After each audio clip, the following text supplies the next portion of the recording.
Машинаас ялгаж буй хүнд металлаар бохирдсон хорт утаа нь хүний амьсгалах түвшин маш өөр буй 2 м өндөрт засагдаг байна. Энэ утааны найрлага төрөл бүрийн харахыг өвчин үүсгэх мэдрэл сэтгэхүйн эрхтний гэмтийг хүүхдийн өсөлтийг зогсоох хорт хавдар үүсгэгч бодис маш ихээр агуулгадаг байна. Үүнтэй холбогдуулан бохирдуулагч нь төлбөр төлөгч байх зарчмыг мөрдүүлж нэг машин нэг мод тарих хөдөлгөөнийг хэрэгжүүлж эхэллээ. Ногоон байгууламжийг дэмжих сан төрийн бас байгууллагатай хамтраад нэг машин нэг мод тарья гэсэн юм аяныг бас ингэж энэ өдрөшөлтөд ихтүүлж байна л да. Ер нь бол энэ ажил бол мөн цаашдаа хавар намрын мод тарилтын үед бол байнга ингэж хэрэгжих ёстой. За тэгээд машин гэдэг маань бол одоо бас хорт утаа ялгаруулж агаарыг бохирдуулж байгаа.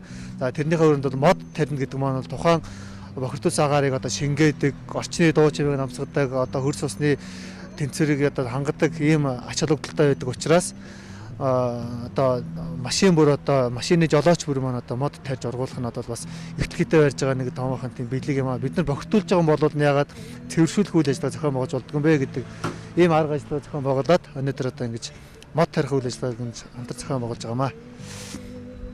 Тээврийн хэрэгсэл эзэмшигт нь нэг мод тарихта 5,000 төгрөгийн төлбөр төлөх юм аа. Хөдөлгөөнд оролцсон эко жолооч иргэд байгууллагын модыг цэцэрлэг сургууль өрхийн эмнэлгийн хашаанд суулгах юм байна. За өнөөдөр байгаль орчны яамнаас одоо агаарын багтлыг дэмжих жилдээ холбогдуулж нэг машин нэг мод тарихсан хөдөлгөөнийг одоо өрнүүлж байгаа. За энэ хөдөлгөөнийг бол нөгөө даа хүрээ захын захиргаа болон одоо энэ даа хүрээ дээр нэг бэд сэргэлэгч шүү дээ. Машины жолооч нар бол эцэгтэй оролцож. За энэ хөдөлгөөнийг эндээс эхэлж байгаамаа. Энэхүү хөдөлгөөний ач холбогдол нь агаарын бохирдлыг бууруулах, орчны дуу чимээг багасгах, хэд халдал болон хөргөлтийг 2-3 хэмээр бууруулах, хот суран газарт бичил уур амьсгал бүрдүүлж, хөрсний чиглэлийг нэмэгдүүлж тооцчлыг багасгах юм байна.